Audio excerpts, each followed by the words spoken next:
And we're gonna do the land acknowledgement. Then she, the sinking and hiding petitioning people, we respectfully acknowledge them as original inhabitants of Southeast Celeste. Bartlett Regional Hospital is located on the homeland of our farm. We are grateful to provide services to your ancestral homeland to be part of. Anita, you want to do roll call? Joey. Everybody's here. All right. Is there any changes to the agenda? We get a motion to approve the agenda. Sure, I move to approve the agenda. Awesome. Agenda is approved as is. Is there anybody here from the public that'd like to speak? Seeing nobody in the room or nobody online? All right, the consent agenda. You get a motion to accept the consent agenda. Move to approve the consent. Yes. Motion. Excellent. Consent agenda is approved. Old business hospital capacity and upgrade. Kim Dahl, our CNO CO.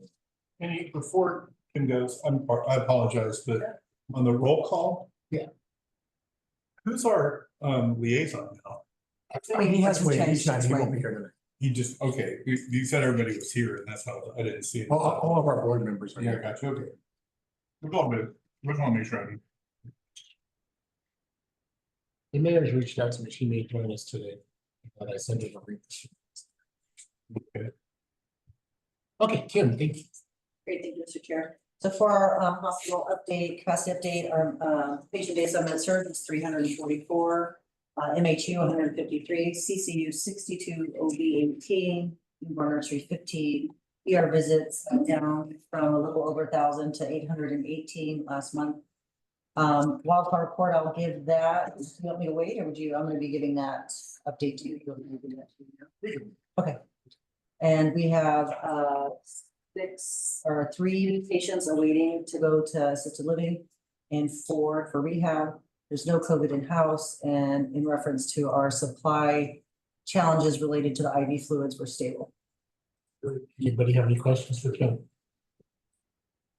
Yeah, thank you, Kim. Ophthalmology update, our CEO, Joe. Hi, Joe. Thank you, Kenny. Can you hear me fine? Yep. Okay. So the ophthalmology update, this is kind of a follow-up from last month's report. We brought Dr. Brunetti in for a 3-day clinic on November 18th, 19th, and 20th. The clinic went really well. The staff, the flow of the patients worked well. We had a slower patient volume days because some patients had to get care elsewhere just due to the timing of things. But overall, the overall feeling that the clinic went very well. Patients were satisfied. Dr. Brunetti was happy with our setup, what the clinic space looked like. So overall, it was a great experience. We had a lot of collaboration through a lot of departments in the hospital. So we had IT facilities. They helped get stuff in place, get it set up. And overall, it was a success. Is there any questions? In a few, hey, John Rasher here. And the interactions that I also heard positive things. And then is there any long-term news at all about you was thinking about moving to the community? So our plan is when he's on site in the December clinic, we're going to sit down and have more in-depth conversations around that. The way his clinic kind of wrapped up, I only had 20 minutes to sit down and talk with him. So I didn't get to start planning long-term with him, but that's our intent the next time he's in town. And if I may, is his wife a physician as well, as I recall? Is she OB? OBGYN is my recollection. Thank you. I also heard very positive things about the clinic too. So Dr. Brunetti got rave reviews from the public. So Yes. we're happy to hear that.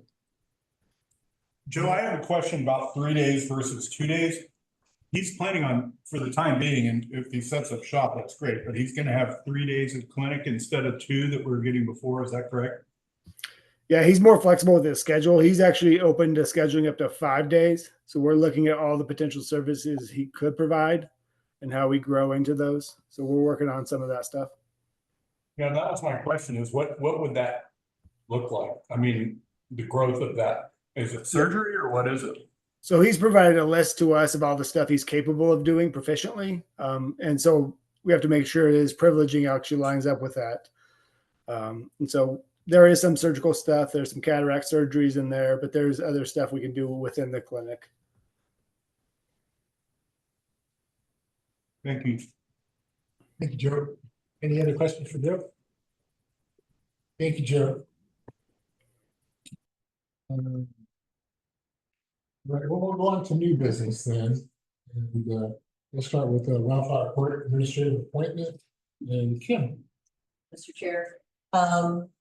So this is an action item. Wildflower Court, as you know, is a long-term care facility regulated by the state of Alaska and is required to have a nursing home administrator in place to manage, supervise, and be in charge of the nursing home. The board's being asked to approve the appointment of Deborah Kelch as the Wildflower Court Long-Term Care Facility Administrator.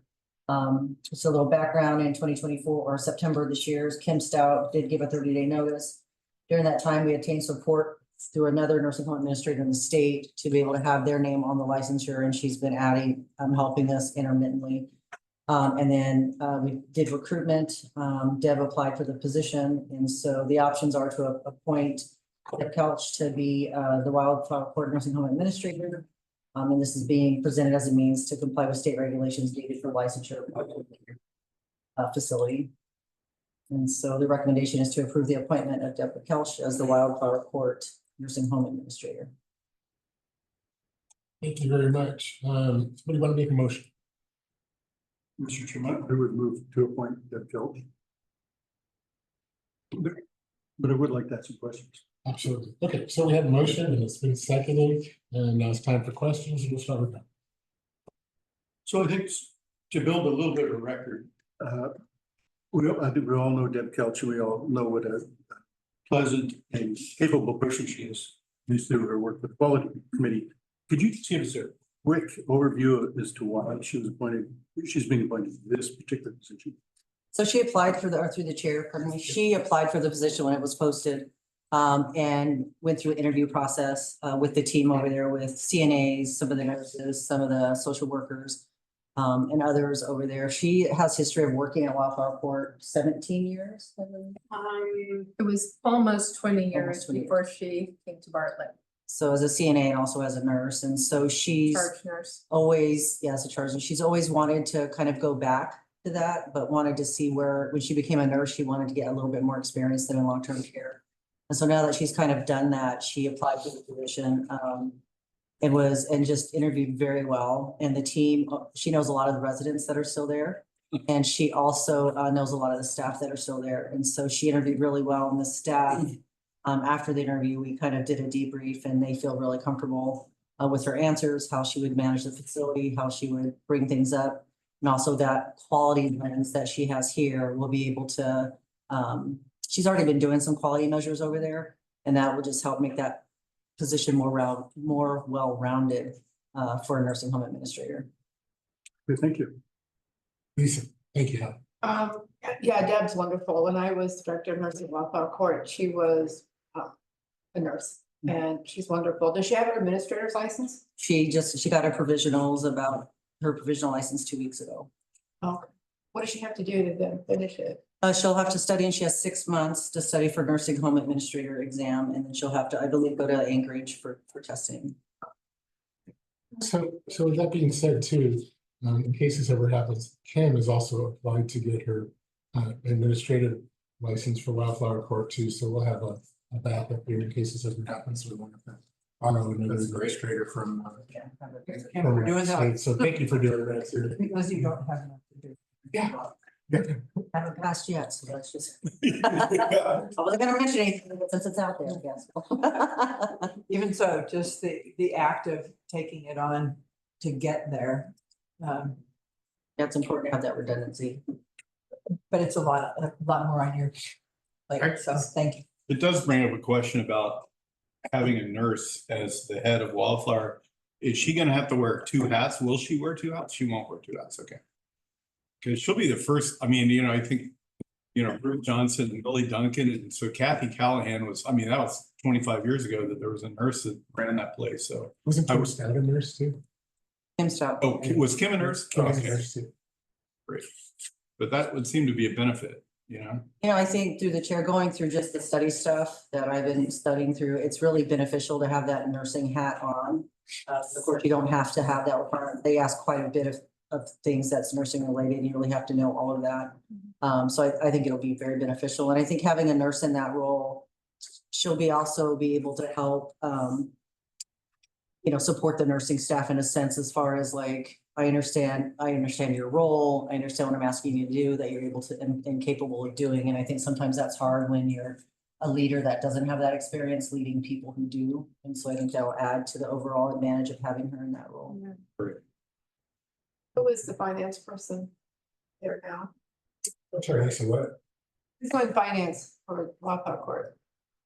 Through the chair, that would be Tammy Larson, is providing it. So Bartlett is providing the finance. She, through the chair, she goes over there, I think, twice a week Mhm. and spends time over there in the old CFO's office. The role of the director of nursing, and, you know, with having a nurse as an administrator, a lot of facilities are doing, because there's so much is regulatory. And it's important to really understand how that all works. All right, so do you have any questions, more questions about this? So we have a motion, it's been seconded. Do we have any objections? See no objections, congratulations. Deb Kelch, unanimously approved as the appointment. Wildflower Court, long-term care facility. Thank you. Thank you, Kim.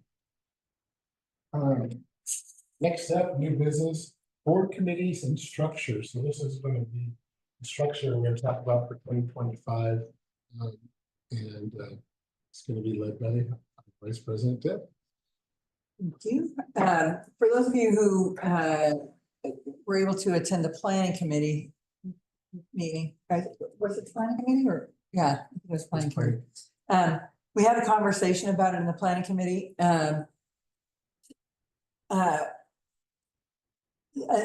Several of us have been talking about how to restructure the committees to be more efficient and effective. So certainly it's not a done deal, but we need board feedback and actually anyone's feedback. What we're recommending is that quality and compliance be the same committee. It'll be the Quality and Compliance Committee. Right now it's compliance and audit. So audit, and I don't think I've talked to you about this, but it would become finance and audit, which makes sense. It does. So we've taken care of the two hats for compliance. What that means for on the quality side, right now, all three of the members of the quality committee have a clinical background. And this is certainly up for discussion, but my personal recommendation is we have one of those members be assigned that's a non-clinician. Compliance is, there are aspects of compliance that have a finance bent or an administrative bent. So I'm recommending, but I'd like feedback from the rest of the group about having one of our board members that doesn't have a clinical background participate in the quality and compliance committee. The rest of the committees would remain the same. We'd have the planning committee, the governance committee, and credentialing. So and then ad hoc committees as needed for special projects. We've called them in the past. So I would entertain discussion if there is any. But And we can certainly, this is not a decision making. I'm not asking for a decision today. We have one more meeting in this calendar year before we start the new board. The brand new board members that will be coming on, and Hal and I, assuming that we both get reappointed. So I would entertain some. So, thank you. So I just want to do one more bit of background on this too, is during the whole Bartlett restructuring, when Ian was here, Ian started talking to me and Deb about this, and I don't know if you were in on this too, Max, but talked to us about the committee structures and making sure that we're being more efficient with our time and what makes more sense. So these are recommendations that came from Joe and Ian, and with Deb, talking to Deb and then talking with me. I support this. I think this is really good. I like the ideas of where we're going to make sure that we aren't too top heavy with clinicians with quality and compliance, and it just, Max and I have had talks about this too with audit and finance, that they belong together. Even though sometimes an audit can be different, doesn't necessarily need to be a financial audit. It could be another kind of audit. It still is an audit. So that's my take on this. So we'll go ahead and start entertaining conversations. And Hal. Yeah, I don't have really strong feelings. I've listened to what you said and it generally made sense to me. That's, I guess, the big message I want to add. What makes the most sense to me is moving on. So that's the thing, I guess. I'm sorry, I can't hear you. The thing that makes the most sense to me is moving on. I think that's, I have the strong feeling about that. I think that's a good change. I really support that. The rest of it, I've listened to you. It seems reasonable. I'm in favor. Thank you, Hal. Dr. Astor. I'm also very supportive. I think that those make sense, and consolidation of time certainly makes sense. And we could even, with that consolidation, bump up the numbers from 3 to 4 per committee, right? So that if somebody's out of town, scheduling becomes a little tougher. So, thumbs up. Next. So we're dropping in just numbers of committees, one, right? Correct. That's one less, okay. Yeah, I think the alignment all makes sense to me too. The only, and I apologize publicly to Lisa for missing the meeting last week. I had a work thing that came up that I kind of couldn't miss. But I wonder if it would help if we set a schedule for all the committees that weren't meeting monthly, that we'd set a quarterly schedule for the ones that are, so we can, we get it on our calendars and have it planned, and, I rather than, calling it when it feels right, You like that idea? Yeah. I would agree with that as well. As much as possible. One of the things, I'm just going to toss this out there.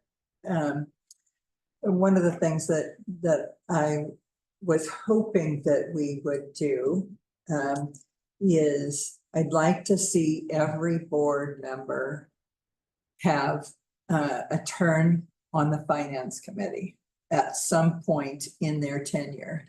I mean, it's hard to do with as many as we have if you're only on for one term. We only get to turn it over. And I guess we could, in theory, turn everybody over. But so I think that for those folks who have less experience with finance, it's a good place to get to better understand the underlying financial processes and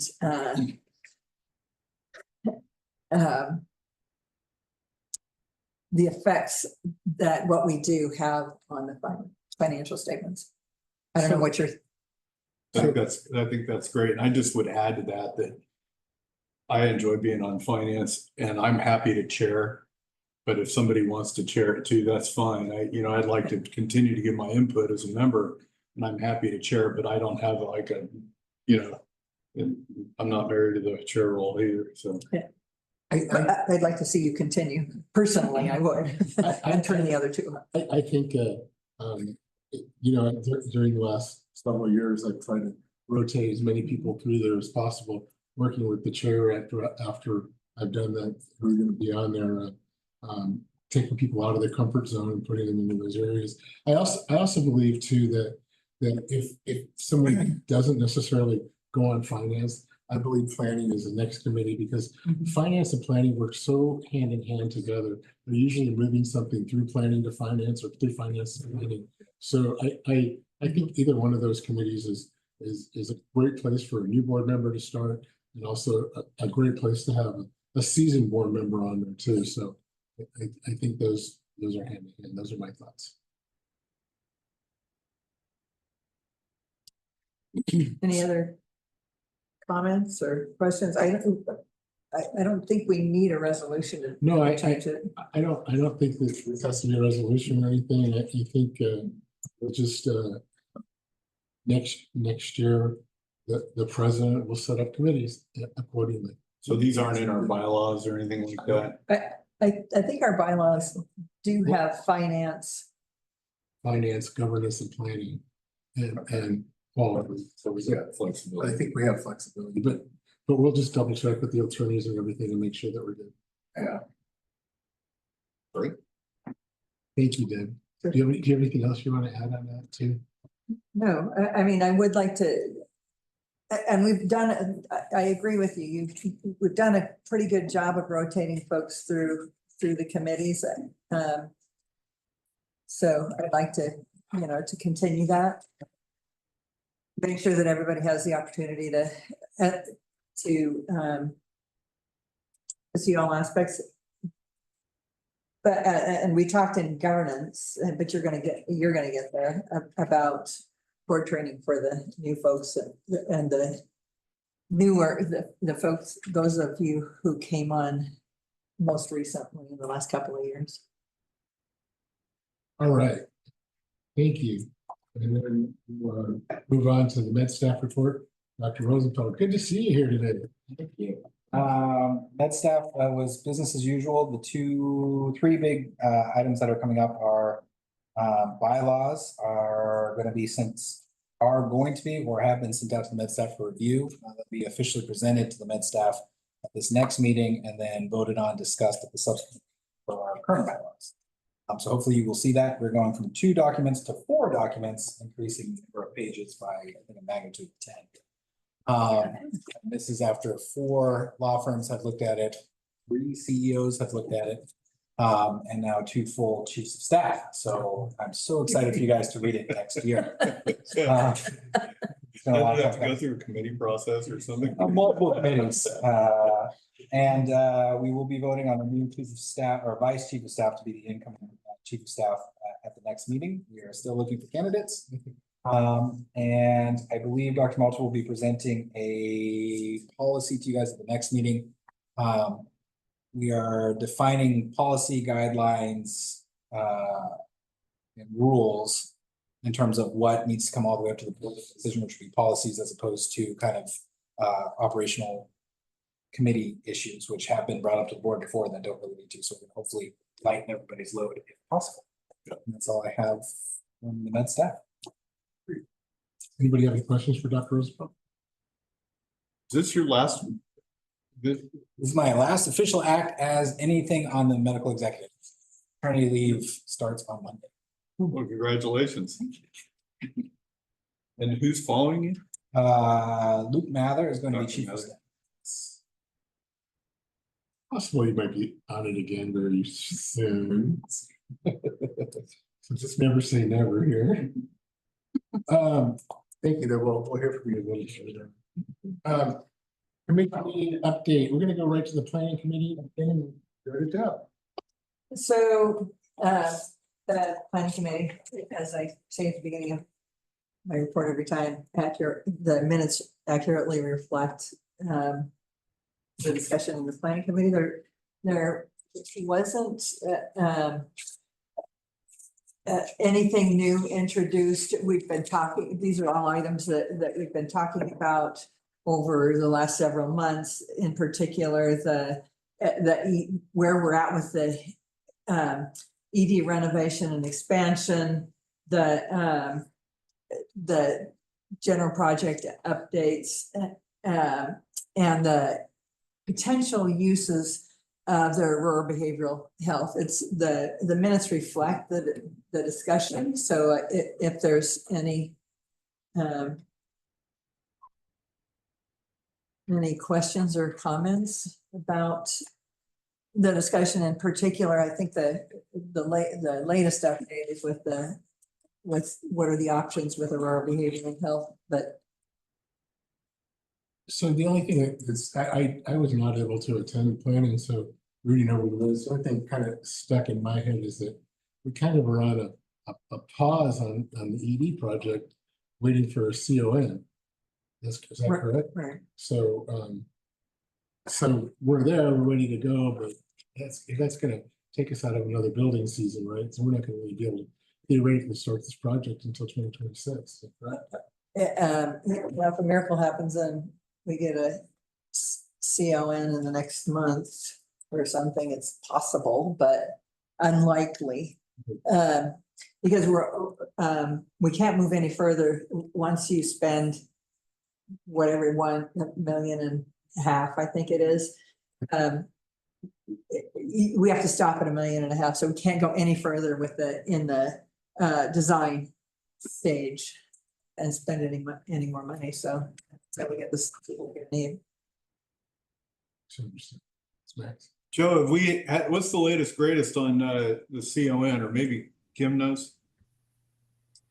I can take that one, Ken, if you want. We don't really have any big updates since I think you were involved in the conversations we had with the deputy commissioner, or Kenny was at the very least. So we're still waiting on them to give us an update from that. I do see that they've scheduled a follow-up meeting with us on the 19th of December, so we can bring that question back to the table at that meeting. That's tentative. That's tentative, okay. I think, Joe, do you think it's worthwhile for us to possibly have you craft a letter to them and tell them kind of where we're at and I don't know. I can certainly do that. I mean, we've asked on multiple occasions trying to move this forward. So I can reach out to Ms. Ricci again, Deputy Commissioner Ricci, and see if I can help. If there's anything we can do to move this forward. Max, do you have any ideas? that was gonna be my idea, potentially to involve Jardel and have him reach out, kind of just, what's going on with this. Yeah. I mean, it's ridiculous. It's totally ridiculous. Yeah. So, There's more to be talked about soon. that would be, my only suggestion is maybe talk to Jardel first, Joe. Yeah, I reach out to Katie, make sure she's good with me talking to Jardel, and then I can move from there. Okay. Any other questions or comments about the committee? Okay. Thank you, Deb. Dr. Astor, first of all, thank you very much for taking over being the chairman of quality. Correct. No problem. Yeah, because I've been on med staff quality for 10 years, so it wasn't that big of a jump. Thank you. And so, again, the minutes are accurately reflective. Just to summarize, in terms of dashboard, no glaring issues with the way that the hospital is being run. In terms of our HCAHPS report, we are 4-star out of a 5-star. And so we do reasonably well, really, in all measures. Because we're so small, sometimes, we have one UTI, boom, we get dinged, we're in the bottom. But that's more of a function of we're a small hospital than anything. The safety dashboards were a non-issue. We don't have our employee survey completely collated yet. I guess that's coming in next month. And then we did have an action item in the sense that the hospital quality executive team gets together and they are reorganizing themselves under an A3 model from their previous model, which, seemed more similar than different when described. So I don't remember us having really any problem with that. So we were supportive of that change.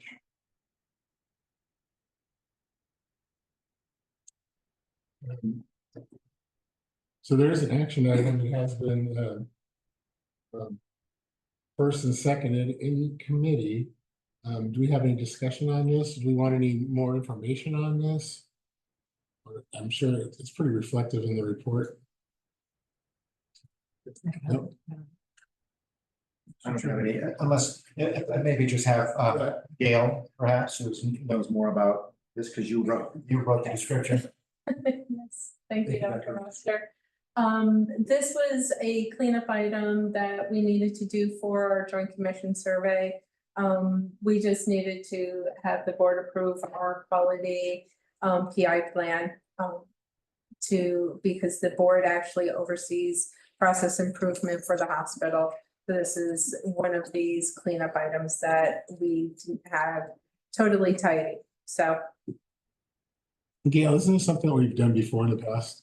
yes, you've always overseen the plan, but in the last year, we've gone from our clinical microsystems over to our A3 lean process. And it was just semantics to make sure that all of the wording and verbiage in our policies and procedures match what our current process is doing. So as of 2025, you're going to be getting reports through in our A3 and our lean process. So I wanted to make sure our policy actually reflected what you're going to start seeing in January. And I'm sure this is all recommended by staff and your staff. Yes, this is what Ian worked on in the last year and a half with us. And so it's all just reflective of what we've been doing. Any other questions for Gail? Anything for Dr. Raster? Any objections to the action item? Seeing no objections, this action item passes. Unanimous. Dr. Raster, do you have anything else out of the? No, that's it. Thank you. Thank you very much. And we'll go right to finance with Max. Anita, could you go to page 14 while she's going there? We had a good meeting. Chuck Cave, our new interim CFO, presented the financials and did a really good job. I had a nice chance to meet with him, and he seems like a very experienced, very skilled CFO. So we're in good hands. So I know Joe was excited that he came up, and he's got great background. He seems very fired up about being here and had some good ideas on things he wanted to work on. And page 14 of the packet, I wanted to just highlight for those that weren't there, and our results for what you're seeing here on page 14, and it's very hard to see, and so I'll just kind of give you the update on it. But this is just Bartlett, it's not consolidated. The consolidated number is actually better because we don't have 13 rolling months of wildfire court in here yet, but we've through the end of September, we're 5 months into positive bottom line. So I think it's important for us all it's the bottom right-hand number. It's just off the screen there right now. But we had a $578,000 for the hospital, and we threw wildfire court in there. It was close to $1 million bottom line. And what's most impressive is that we've had about a $7 million turnaround since the first 3 months of last year. So we had, we had a significant loss in the first quarter last year. This year we have fairly sizable net profit. And so it really is taking some of the pressure off financially, off the hospital in terms of just days cash. Days cash has been improving. Days AR has been going down. And so a lot of really positive metrics. And, kind of the look ahead they had was it looked like October was also going to be good. Historically, October is the first significant loss month that the hospital has. And that looks like it might be pretty decent. And then, the volumes for November were looking pretty good too. So I think it's important for us to focus on this. I would like to have this narrative. There is so much narrative about the $1 million loss per month, that really got drilled into the community. And I think it's important for the community to know that we're still working on it.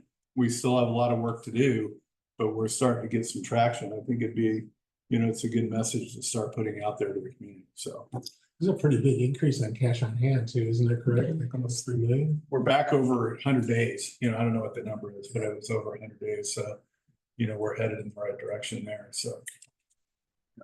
Dr. Rose? I'm not the finance guy, I'm the 30,000 foot. We did get there was a little windfall of some sort in there, right, that we got? Or, Well, not really. There wasn't, he did an adjustment to the model for his allowance model. But really the windfall was last year. We got a $2 million freebie from the city last year that every month was adding about $300,000 to our bottom line. So that is even more impressive about the turnaround is we don't have that in there this year. And when you look at the difference in the contractual allowances and what I refer to as the model, it's only about 3%, which, is, you're talking about a couple $100,000 per month. It's not the story. The story, and it's in the packet, is we've had volumes go up. So they've done really good on average daily census and some of the units that really are important for us to have good average daily census, number one. And then number two, our salary costs have been stable or down given the increase in revenue. So that's really what the story is a sustainability. It's not a kind of a one-off. thanks, thank you. And I think that one-off was actually in July. It was kind of a 1 month.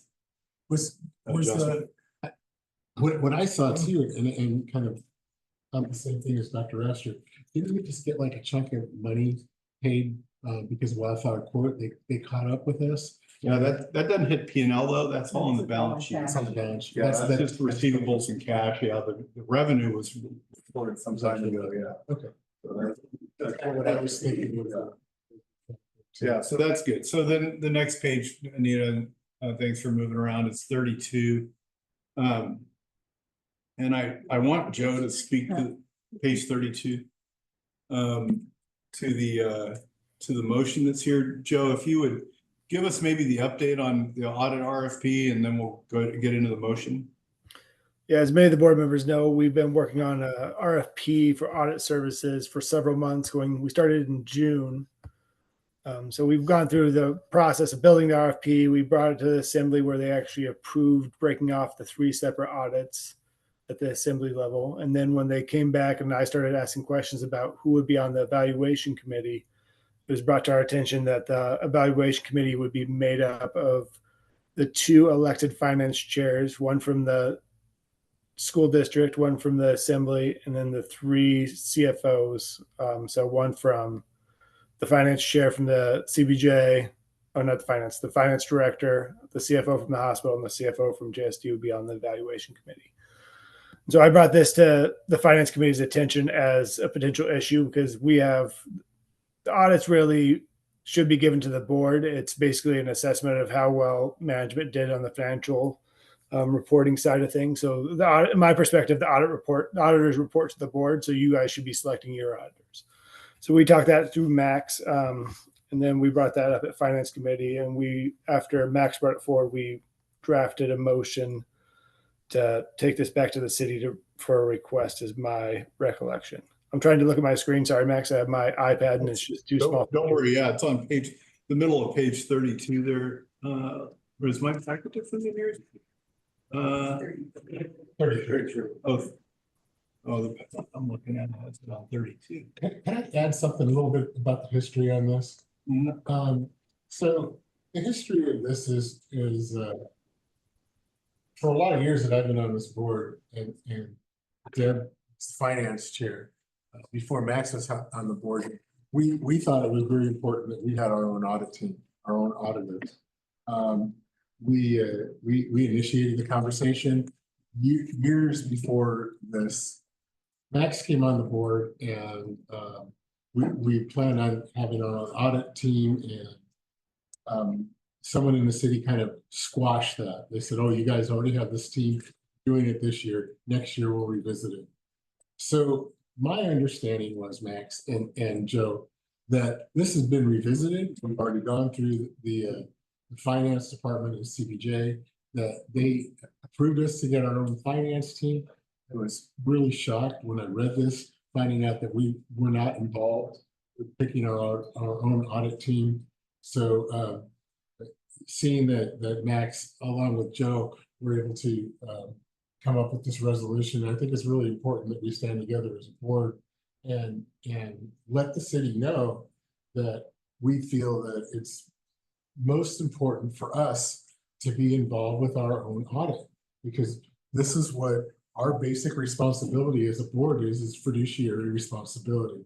So to see this, making sure that we're able to send this to the assembly, and so the assembly understands this, and we can talk to the finance director of the city as well, too, knowing that we have a full support of the board, and this is what we're trying to do.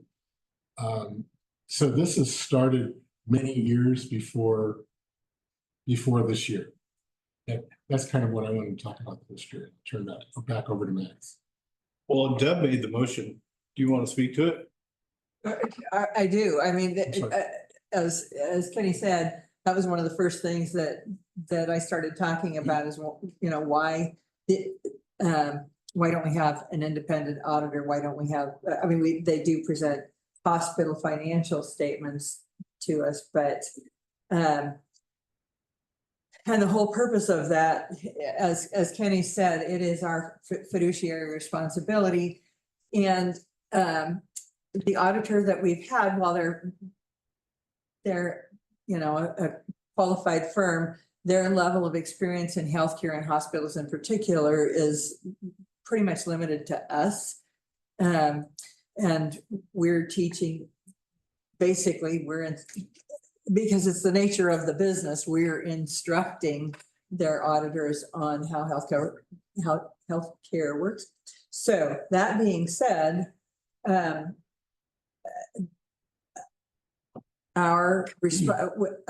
order to fulfill our responsibility, I personally don't feel comfortable with someone else selecting the auditor that's going to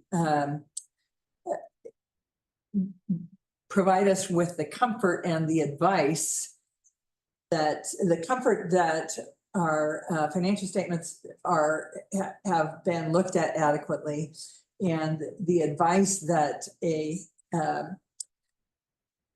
an audit firm or audit and consulting firm with a breadth and depth of experience would bring to us going forward.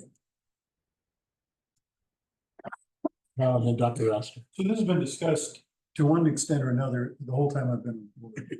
And I just want to say I've heard it, I've thought about it, and I'm completely in support of this. Very enthusiastically. And I think that's why I was really shocked that we were Yeah. involved. We need representation.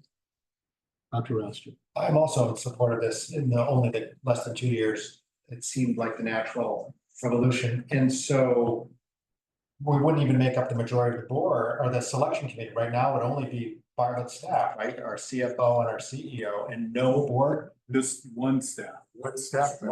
One staff And and Bartlett. four. Two school district. And so, of course, that's the question. So my question is what's been the communication from Kenny as the board president to the city, or Joe to the city, as to, you know? Dr. Oster, I was not asked for any, I did not know that there was a selection committee involved. Can I just, I want to, if I could, Kenny, Please, Max. respond to Dr. Astor. We've had some success here, and, you know, because we were flat told no 2 years in a row by Jeff Rogers, who is the finance director of the city at the time. And the second time, he basically said, okay, and then he went to an assembly meeting and said they shouldn't do that.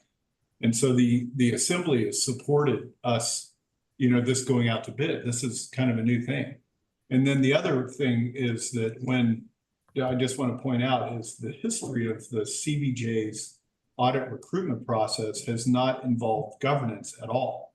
In the past, it's been literally the finance director effectively, because it's the finance director and his staff who were the selectors of the audit. So the very fact that number one, we're getting a selection process, and number two, the fact that we've got some governance level, because it's going to involve an assembly member, that's healthy for CBJ as a whole, not just for Bartlett. But I just want to make sure we're couching, hey, we appreciate what you guys are doing and the direction you're going, but it's the selection process. It just doesn't make sense to us. And And it clearly, you know, I mean, it's just seems, you know, obvious that the school board members, just like Chuck Cave, will have no clue who's a good school district auditor, you know? And the school board people and school managers won't have any clue as to what makes a good hospital auditor. And really what we're suggesting by virtue of this motion is that they have different teams. So that they're gonna have not one process, but 3 separate processes. There's 3 RFPs. And they should have 3 teams, or at least our team, we feel like should have at least 2 or 3 members of Bartlett management that are part of the selection process. And if there needs to be a city, you know, finance director, you know, I think the finance committee chair, Christine Wool, is wanting to be on, that's great. You know, there's nothing wrong with that. They should be, but it should be, you know, not, you know, at least significantly weighted with Bartlett board members. And so that's kind of maybe what's not captured in the motion, but where we're headed with this, so. Two thumbs up. That answers your question? Can I just? Yes, please. Yeah, I guess question. And on the flip side, as you said, we aren't qualified to make the final selection for the school board, for the school district in any way. So I'm in total agreement that it should be 3 separate evaluations. It doesn't need to be I mean, I personally don't feel a need to participate in this for Bartlett staff and board to participate in the school district selection process. So I do think it should be a member of the board and a member of management. yes, No, for sure. It needs to be, governance Yes. needs to be involved in. Yep. Absolutely. So, Since it's our chair. frankly. So this motion has been, again, gone through finance, and it's been, moved and seconded. And do we have any more discussion on this? No more discussion? Okay, so is there any objections to this motion? Seeing no objections, we will move this forward. So if I could maybe just add as a tag, then Kenny, you'll take this to, you and Joe will take this to the appropriate members of assembly and management. Correct. And then Joe will come up with a plan. Okay. Thank you, Max. Thanks for your work on this too. Yes. Max, do you have anything else Nope. out of finance? That's it. All right, that's great. Okay, and we'll go to our last committee, Lisa. So we met on November 21st, and basically the minutes accurately reflect the meeting discussion and plans. We did not really have old business to discuss. We just did have a brief discussion about fiduciary responsibility and the code of ethics paperwork that we did earlier this year. And these were approved at the March meeting, and there was going to make some verbiage changes, how I was going to work on that. And then we basically moved to a discussion about planning for 2025. And basically the work of the first quarter will be bylaw review. We haven't done that this past year, so that was something that we needed to get updated. That is a requirement for the governance committee. We were putting that off earlier this year because we were going to have a board retreat, which of course didn't happen. So we are planning on doing that sometime in this first quarter. After the new members are seated. I believe we're going to do something here in June on a Saturday. And we just haven't picked that day yet, but it will be probably in February. Then second quarter work is board education, ability as the focus, but also in other education part of governance. Third quarter is the board of directors self-assessment process. And then fourth quarter will be the new CEO evaluation. And he will be almost at the end of his first year. At that point, we'll review that. And then we didn't have any further business, so we did set the next meeting for January 21st at 7:30 in the morning. And of course, we're I mentioned board retreat in February. I believe it was, I'm not sure who suggested it, but I also think it's a great idea to set the meetings ahead of time. And I would like to do that also. And so, yeah. Anyone have any questions? Lisa, I really like the way that you laid out next year's plan for governance. I think it's great. Oh, thank you. I know Deb. I don't mean to speak for her, but she thinks it's great too. She's really happy to do it. So. Yeah, I mean, we kind of flip things around a little bit. I had it organized just slightly different, but I'm more than happy to adjust things to meet the needs. And I agree, we need to get the bylaw review done, so sooner than later. All right, do you have any questions for Lisa? That's great. So it is, we are done with our committee meetings update. We got administration report next. It's about 6:21, 22. Let's take a 8-minute break and we'll come back at 6:30 and we'll finish it. We are on. Okay, we're back on the record here. We're gonna start with our administrator's report. Joe, our CEO. Thank you, Kenny. Everyone can still hear me fine? Yep. So I'm gonna go through my CEO letter to start, and then I'm gonna circle back and give some verbal updates on stuff we've been working on over the last 30 days since the last board meeting. So with this letter, what we're trying to look at is with our posting or the mailing of the 2024 report to the community. It's a handout that Aaron did a great job on that kind of highlights some of the achievements, some of the programs we worked on over the last year. So with that, we wanted to reflect back on all we've achieved over the last year, specifically around our strategic goals. So since the board adopted the strategic goals back in November of 2024, we've taken those goals, we've created an operational plan, set them out on a 3-year plan on how we're going to achieve those goals. With the first one being 2024 sustainability and recovery.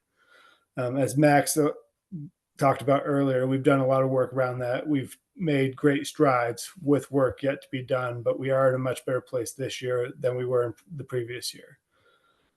With that, we've also gone through a lot of the, as we operate, I can't even speak right now. As we took this plan into operations, we've gone through and we've laid out all the steps and we've achieved a lot of the goals we've laid out. So with that being said, as we move into the next calendar year, we wanted to take these goals, look back at the strategic goals the board gave us, and we're going to do a refresh on these operational goals. And so as we're going to update them, so we have fresh goals we can work on. So some of them are still pertinent. Some of them have been achieved. Other ones, as things change over time, they're not as relevant as they were a year ago. So we want to make sure everything's relevant in our plan, that we're working on these items on a day-to-day basis. So our plan is management will be going through a half-day session. We're going to sit down, refresh our plan with the hopes of bringing it back to the board in the January or February timeframe for discussion purposes. A lot of these things will be just refreshed. We're pulling a lot of the stuff from the old plan and adding a few selective items to this new plan. Is there any questions on how we're going to move that forward?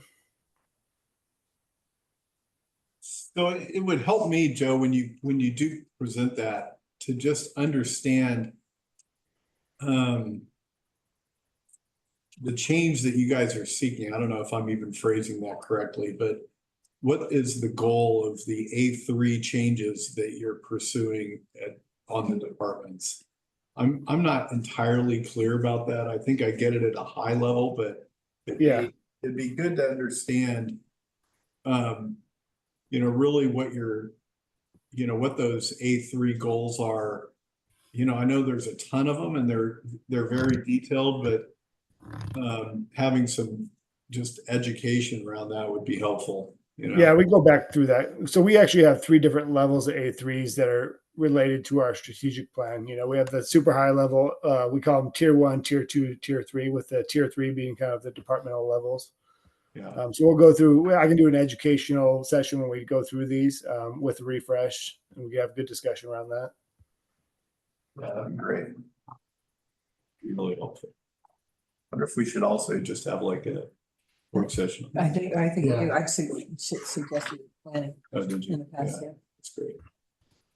So Joe, they just were saying that we'd like a refresh, for the whole board, maybe starting off in planning, so we could, just kind of be refreshed on the A3s too. I mean, I think, one of the other board members said a few months back, that, you know, when we ask a question, we don't just want it to say, oh, we've turned it over to an A3. We want to know exactly what it means and what we're getting out of that. Yeah. And with that, we're also planning to bring A3s back to the board in some capacity. We've talked about either that running through quality or straight to the board. But our plan is to bring a couple of the key A3s that we've completed back to the board in the January timeframe for presentation, just so you can see what we're actually talking about. So we talk about A3s all day, but if you actually see how they operate, take this high level plan, run it through the lean process, and then how they follow up, I think it'd be much more, it'd help you understand better than me just talking through it. That's excellent. I know Deb has talked to us about that, just wanting to hear some of the wins, some of the A3 wins and Yeah. how we got there. So that would be great. I mean, I personally would like to see something like that at every board meeting, you know, one presentation or something, either your report or Kim's report or some report. Yeah, we can work on that over the next year. If there's no other questions on the board letter, I do have a few other updates I'd like to get to the board for discussion, as well as what we've been working on or I've been working on over the last 30 days, I guess.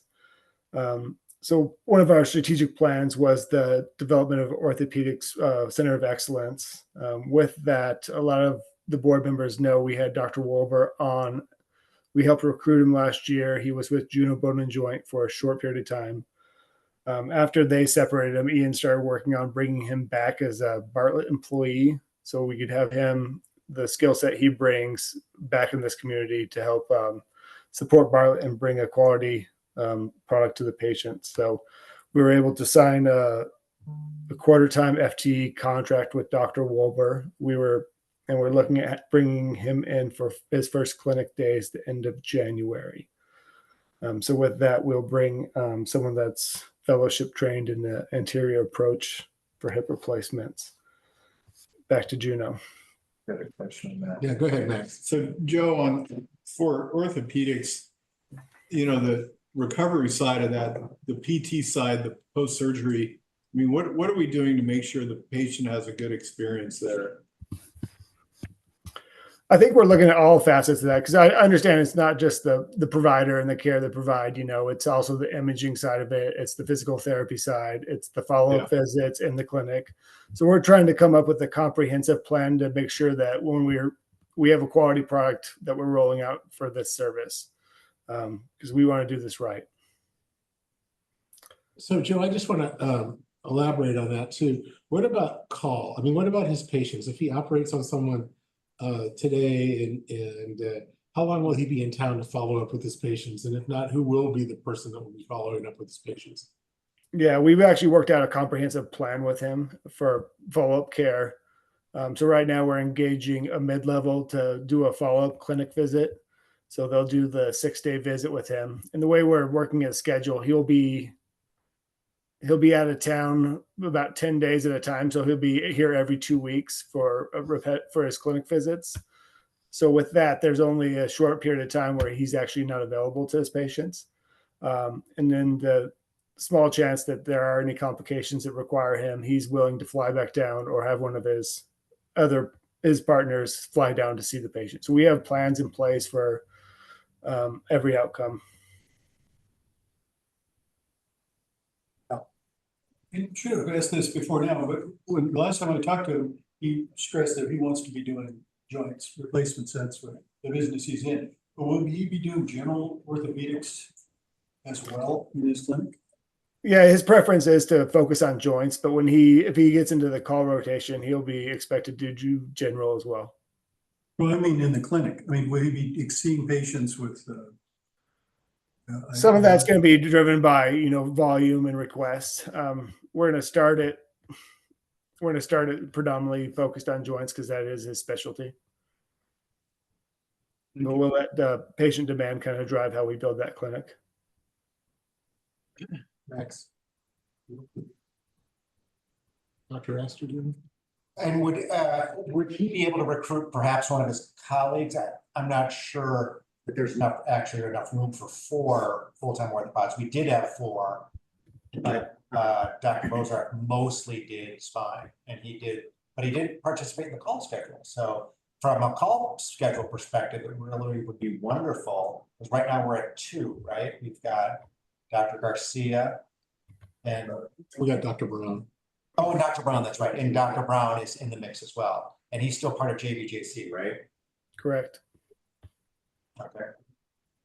Yeah, so in response to your question, we are working with other members of his group on potential call coverage contracts. And also, as we start developing this clinic, what does it look like if we want to expand the services?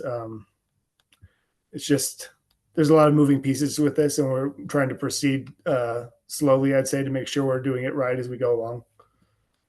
Dr. Rosenfeld? If there were potential disruptions in call coverage between 2 competing groups, how much time would you have to resolve that so that we would have orthopedic coverage? Well, right now we have a contract to have the call covered, and there's a 60-day notice requirement in that. So once they give notice, we technically have 60 days to come up with a solution.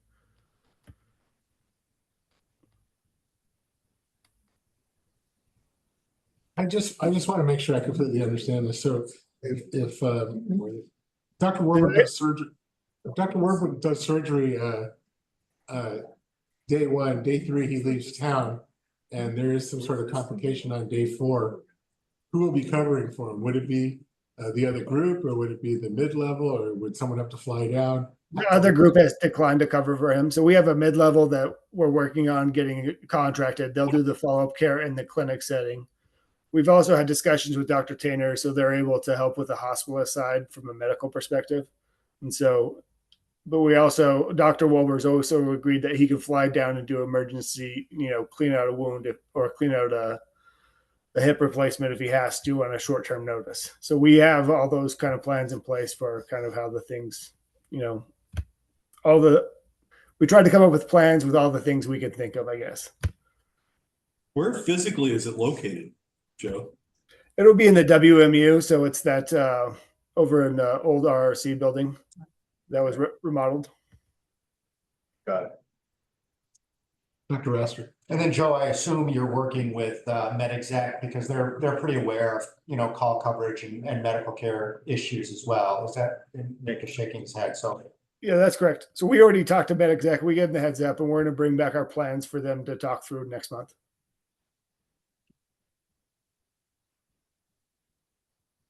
Thank you, Joe. Any more questions on this time?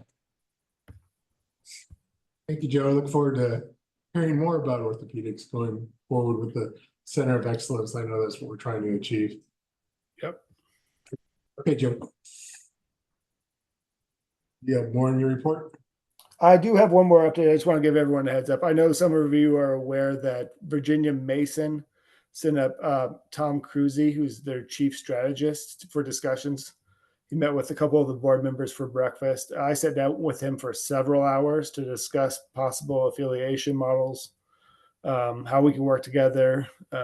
Some of their goals are aligned with some of our goals. So they want to, what they're trying to move Virginia Mason to is more of a tertiary center. So they have some of these specialists that do the high-end surgeries, and they want to push some of the bread and butter stuff out to the smaller facilities so they're not clogging up their beds.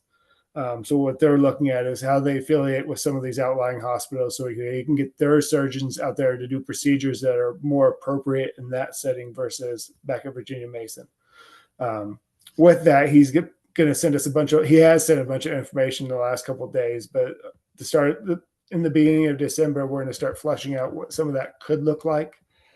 They have also sent us the potential affiliation agreement, which is, I just got that contract right before I left town, so I haven't had a chance to review that. So that would be just us affiliating with Virginia Mason for other services. So what that would look like is you'd have an affiliation contract with a statement of work that would specify all the pieces of work that you're doing with them, whether that be a group purchasing organization. Maybe we want to lease dermatologists or the other specialists we want to bring in town.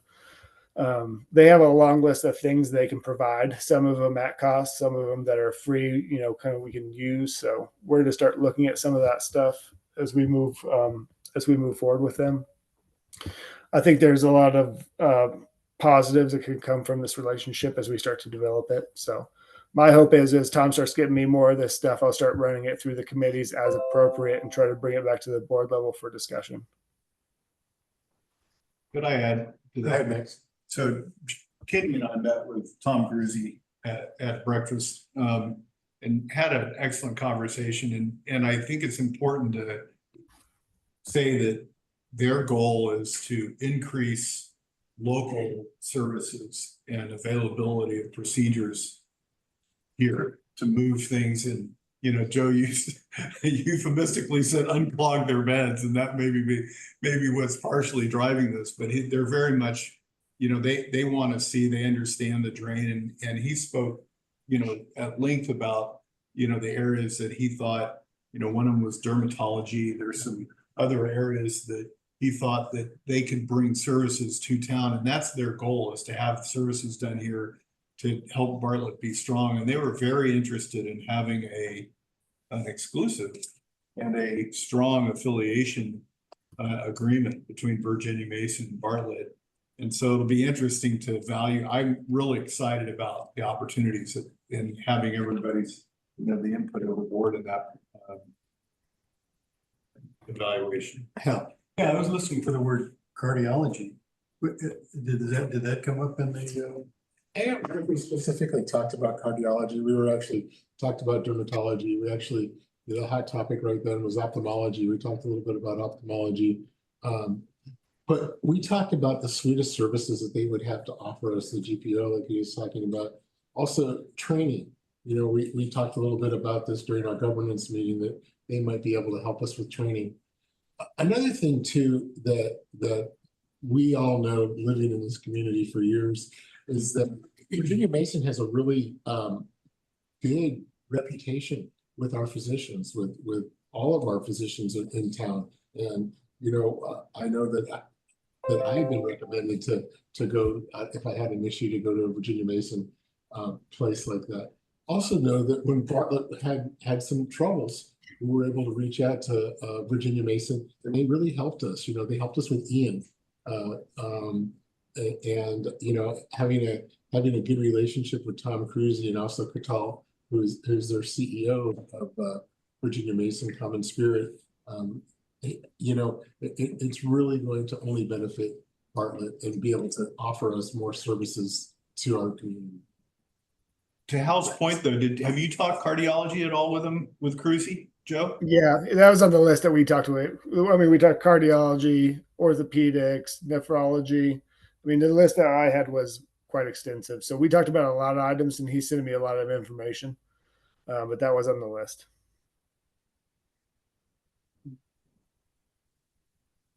So there's not a timeline per se? He said in the next 3 weeks when he left. So I'm guessing like the second week of December is when I expect it. He's had a couple items trickle in that we're trying to work on already. And so we're starting with that. So specifically the person that kind of runs their GPO has already reached out for discussions with us. So we're starting that. But I think we're going to get the bulk of the stuff the second week of December. Dr. Raster? Yeah, I'm very supportive of that connection.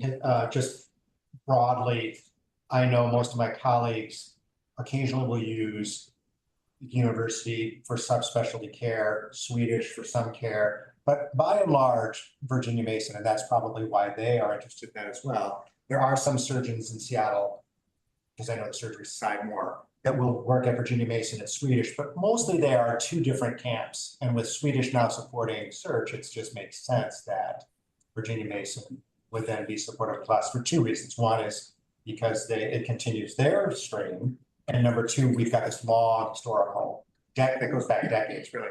Virginia Mason has been a great place for us providers. So I say go forward with it. John and Kenny, I wonder if there's we should be pointing towards a time for Cruzy to come back up here and meet with the board. Some component of the board, just, as we're moving this thing along, just as a question and answer, and just to understand a little bit more, what this means for Bartlett, what it means for the community,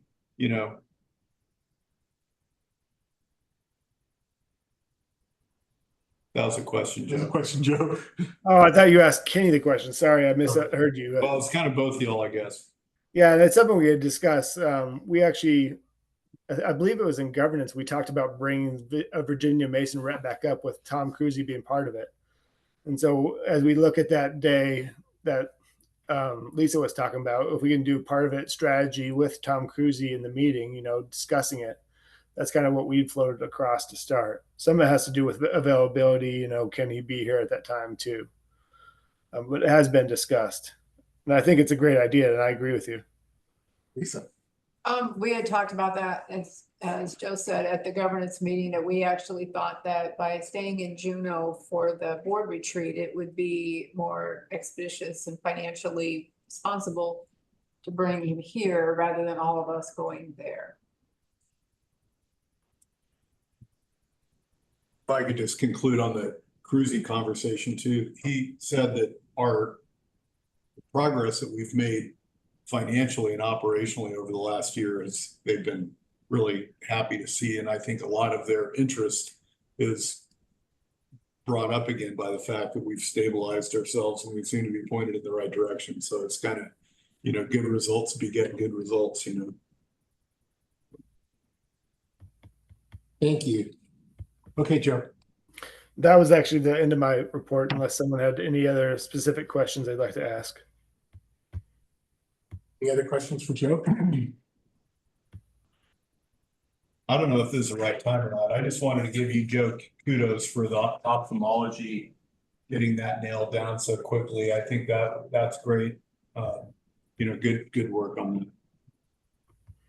Yeah, I'd like to pass that on to, Sarah Dodd did an amazing amount of work making sure that the contract was done. Like her team did a great job setting up that clinic. There was all hands on deck to make sure that worked. So it was a team effort.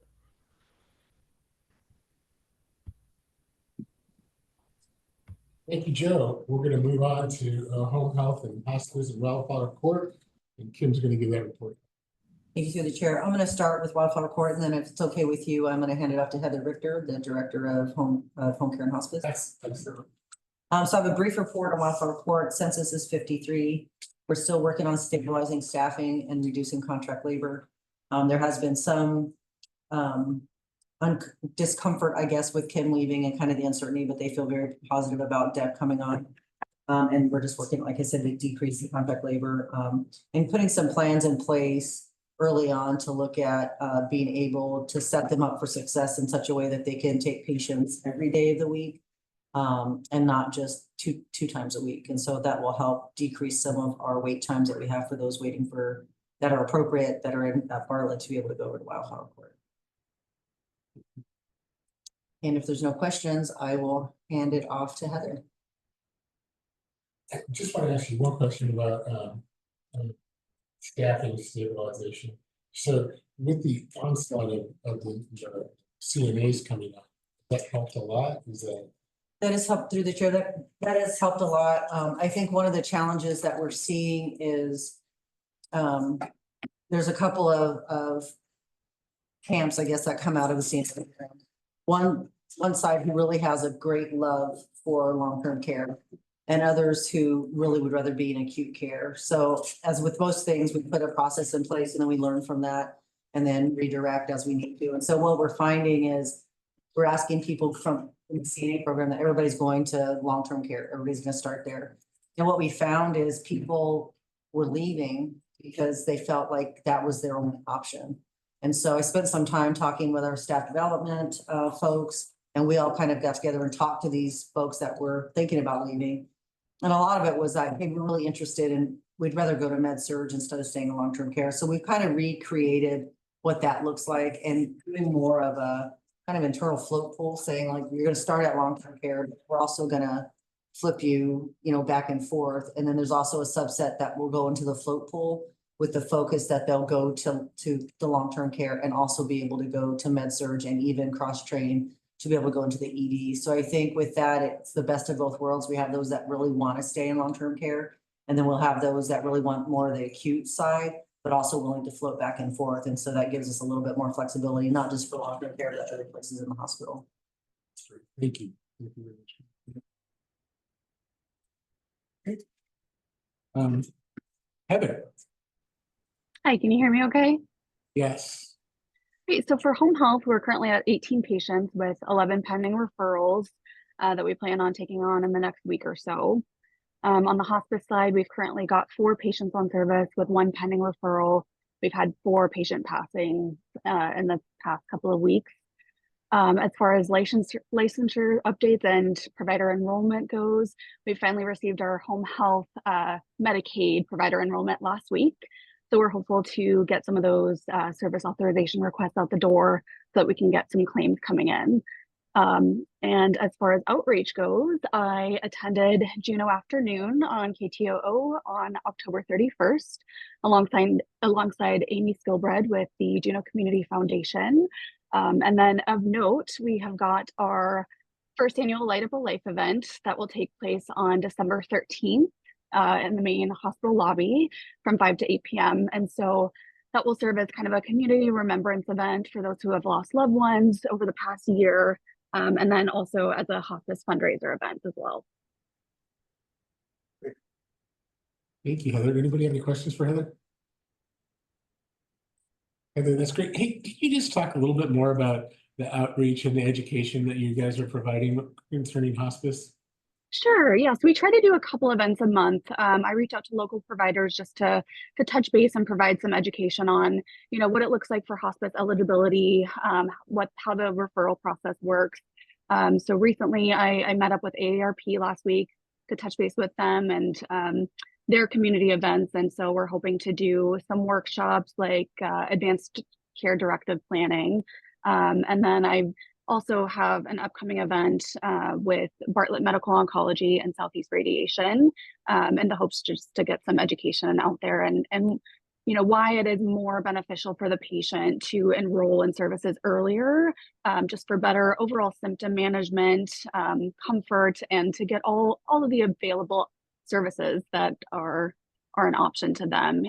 It's a lot of times we get patients in the last few days of life and we send a nurse out there and, we try to manage their symptoms as best we can. But if they're already in a crisis, it is hard to get them comfortable. And so we really want to get in there with a nurse, get the chaplain out there for spiritual support, offer our volunteer services for that overall caregiver support as well. And so that's really been kind of part of our community outreach efforts. Thank you, Heather. Thank you. Any more questions for Heather? I've got a question. Go ahead, Max. Wound care, can you just update me on how we're doing with wound care delivery in Juneau? Is that physical therapy? Is that not home care? We do that as well on the home health side based on referral. And so what that looks like, on the inpatient side, that's provided by the physical therapist, but our nurses provide that on the home health side. It's based on referral. And we've really had no qualms about that. We provide it when we receive the referrals for it. And so we do try to work with the physical therapist just on training and making sure that we stay up to date on our skills checkoffs so that we can provide those services as needed. Thank you. And I have one more question too. Go ahead, Max. And this involves Joe, and it's the update to the 5-year plan that we set in motion for hospice and home care. And that is on the agenda as part of the budget development, Joe. I know that the folks at Juneau Community Foundation are very interested in seeing that too.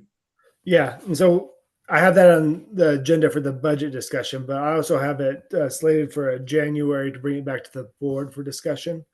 Me and you had actually chatted about that. I believe it was last month. So I have that set up with Chuck. Me and Chuck have been on that. Okay, great. Maybe we could put that on the agenda for the January Finance Committee meeting and then bring it to the full board after that. Yeah, we can do that. it would be good. Maybe we can invite Bob Bartholomew once you get to the right point on that. So.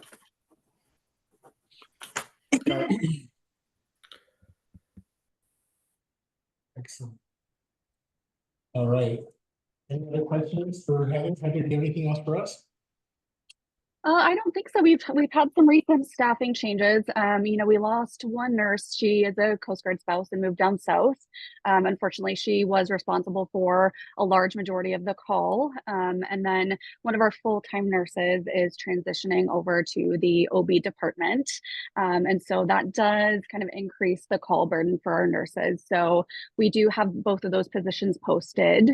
And then our office manager, who also served as the hospice volunteer coordinator, is transitioning over to the IT department. And so that's been posted as well. What are you doing, Joe?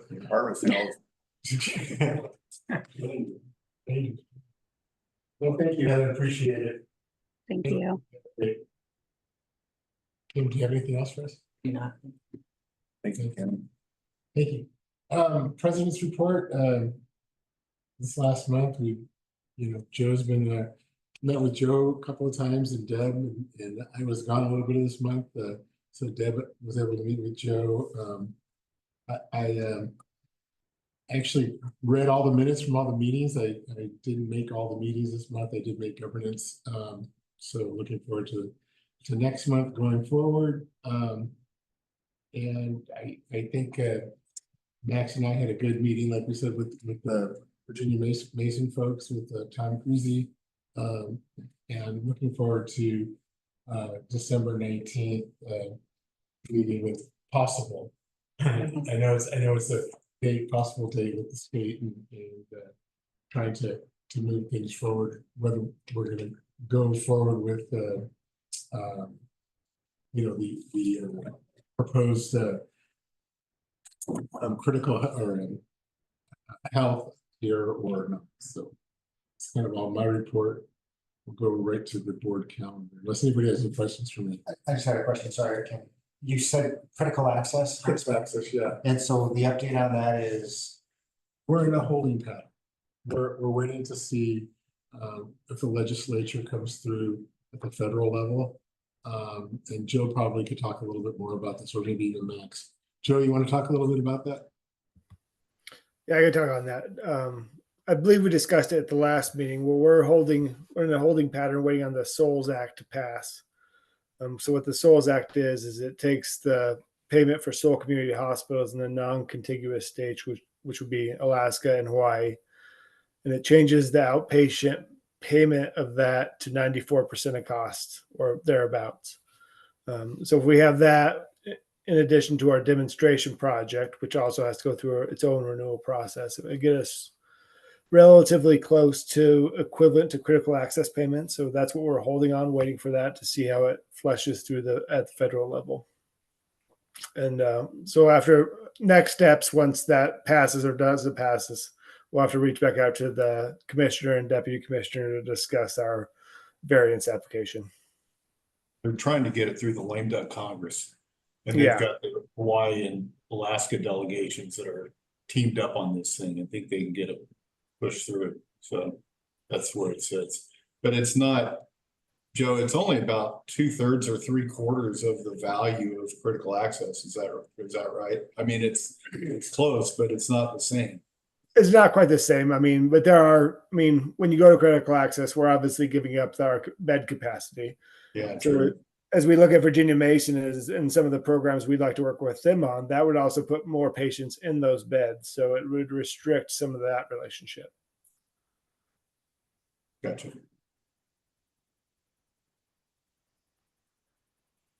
I'm just wondering if we're going to ultimately then have that discussion, because critical access, we've got the swing bed, the 25, that's the big number everybody's afraid of, 25. But we can work around the swing beds, carve off our mental health, right? And so, but critical access gives us so much income, as you explained it earlier, on the outpatient side, inpatient side, everything goes up so substantially.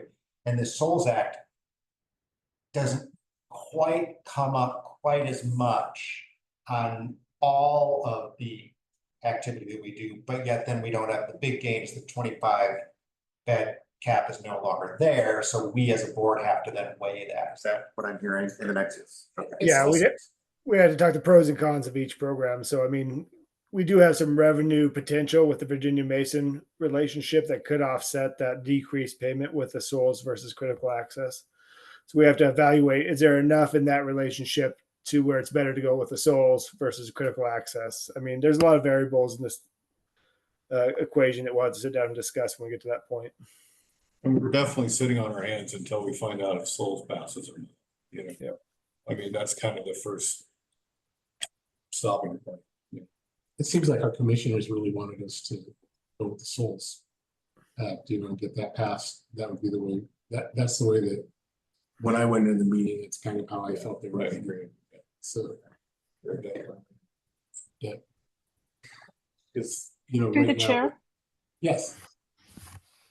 Joe, when you talk about revenue from the Virginia, having an affiliation with Virginia Mason, where does that revenue come from?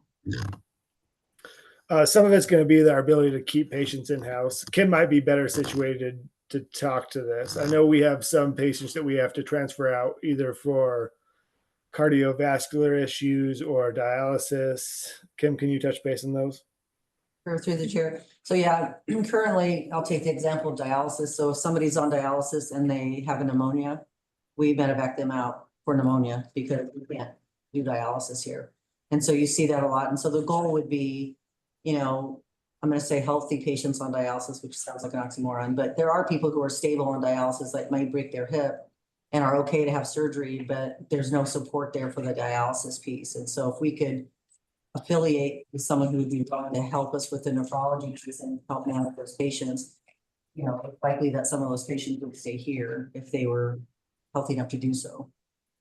In the same way with the patients with pneumonia. And then, as we mentioned cardiology earlier, I think, Hal, you brought it up.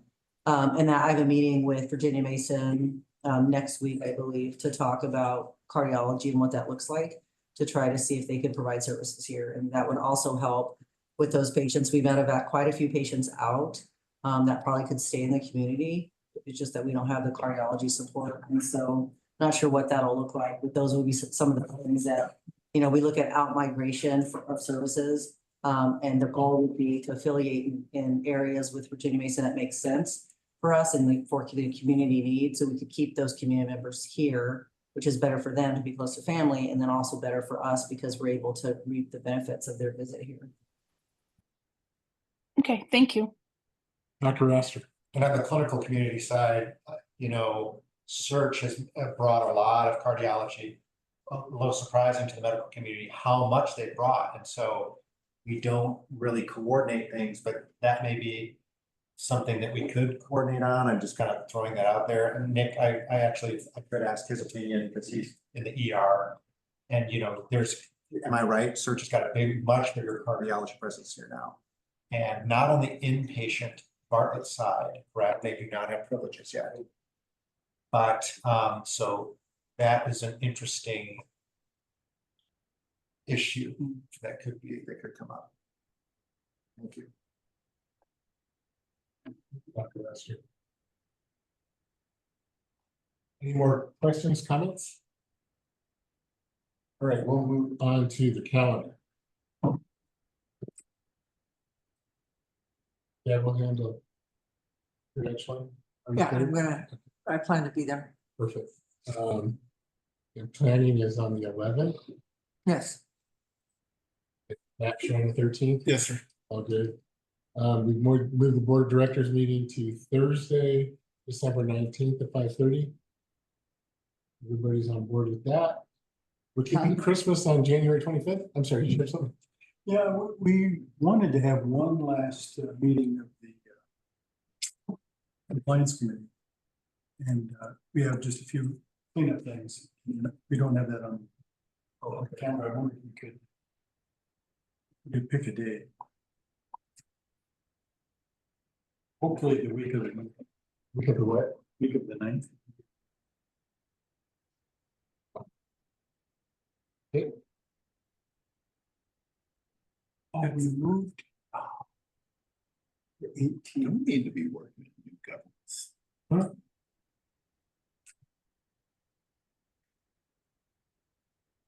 What do you call it, a charter for the companies like audit and finance? Do we need a new charter? We're working on that. Anita was showing this, so she's gonna get a hold of the law and make sure that we're good to be able to do this, because we're not really eliminating anything, we're just. Yeah, I guess I'm just thinking like, you normally think of a committee charter as here are the things that you're gonna do, and I just wonder if I don't even know if we have one now. We do. Oh, we do? We do. Okay, so we would need to do that. Yeah, well, exactly. Oh, what date are you looking at? I'm hoping the week of the 9th. I'm looking at my committee meetings, or anyone else interested. Mind that committee stuff. I think so. Okay, I can do the 9th. That's a Monday? Yeah. Who else is on the committee? Who is it? Not Shelley, I think. Yeah. Did I go back on it? Yeah. I'm moving back. Yeah, as of right now. The ninth is fine. Okay, what time you want to do that now? What time? 6 o'clock AM? Yeah. You're the one who has constraints. What? I will You'll be not out be too? here, I'll be out of town. Okay. So should we do it then? And when, what day are you doing this? That would be December 9th. December 9th at noon. So usually December is a fairly, not a lot of committee meetings, so there's gonna be some committee meetings in December. So we'll kind of wrap this all up. Okay. We're gonna keep Christmas on the 25th. That's good with everybody? Perfect. Okay, make a motion to approve the calendar. I'm going to move to approve the calendar. Director seconds it.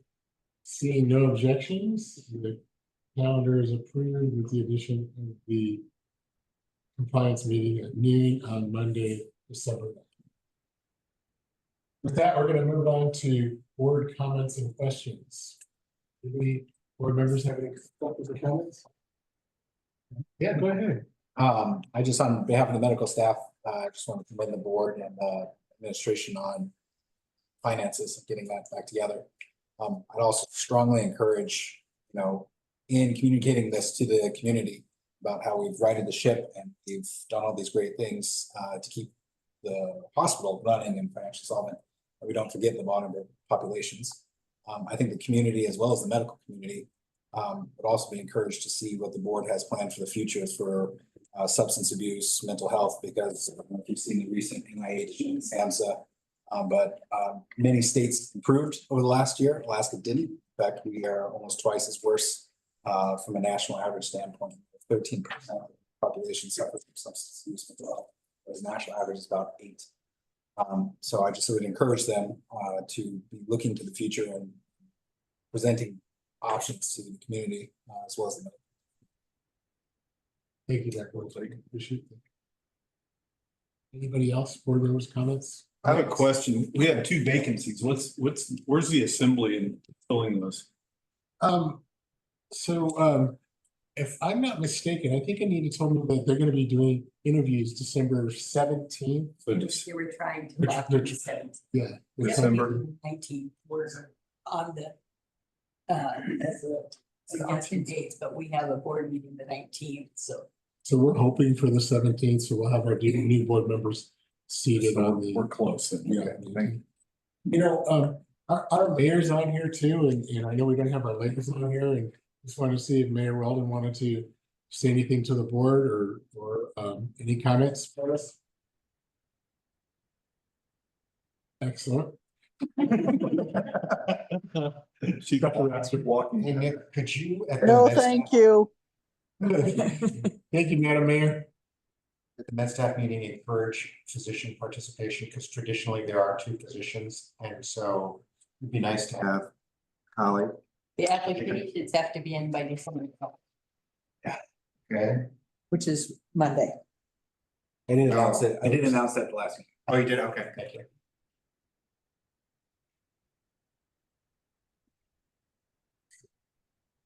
All right, well, that ends board comments and questions. We're gonna go now into executive session. We're just gonna go right into it. I don't think we're gonna take it.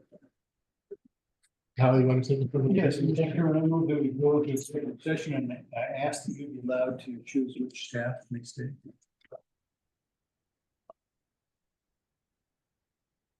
So,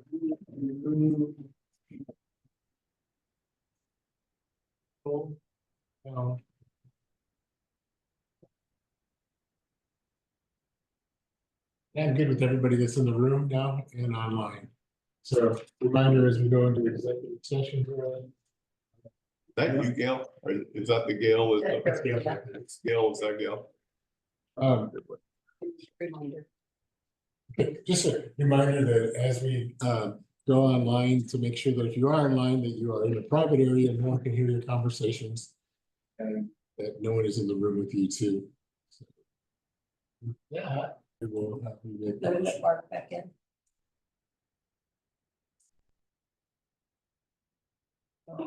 Okay, So the motion should, credentialing.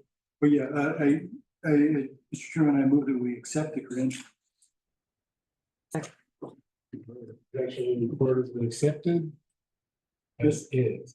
Mr. Chairman, I'd also like to note that we gave direction to staff as far as union negotiations. Is that close? Yeah, we gave direction to staff per our executive session to continue on negotiating with the union. Hopefully, we're close to the finish line. Hopefully nobody else can watch it. With that, everybody, happy Thanksgiving. And this meeting is. Thanks. Yeah, happy Thanksgiving, everybody. Thanksgiving.